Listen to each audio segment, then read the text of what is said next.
আপনারা জানেন যে 2007 সালের ছবিসহ ভোটার তালিকা যখন পূরণ করা হয় তার বাই প্রোডাক্ট হিসেবে এনআইডিতে ইন্ট্রোডিউস করা হয় নির্বাচন কমিশনের নিজস্ব জনগণের নির্দেশনা অর্থায়নে সেনাবাহিনীর সহযোগিতা।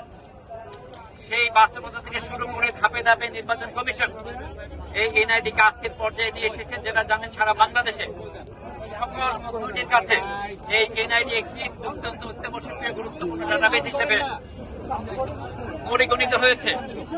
আপনারা জানেন এনআইডি এই বিষয়টাকে নিয়ে অতীতে 2007-8 সালে সরকার একটি নিরা নামে প্রতিষ্ঠান করেছিল, অর্গানাইজেশন করেছিল, তারা সেটা ব্যর্থ হয়েছে। পরবর্তীতে রেশন কমিশন প্রয়োজনীয় সংযোজন বিয়োজন করে আজকের এই পর্যায়ে নিয়ে এসেছে। আপনারা জানেন স্বৈরাচারী সরকার ফ্যাসিবাদী সরকার 2023 সালে সকল অংশীজনের মতামত উপেক্ষা করে নির্বাচন কমিশনার বিগত কমিশনের মতামত উপেক্ষা করে একক সিদ্ধান্তের মাধ্যমে তারা স্বরাষ্ট্র মন্ত্রণালয়ে আইন করেছেন।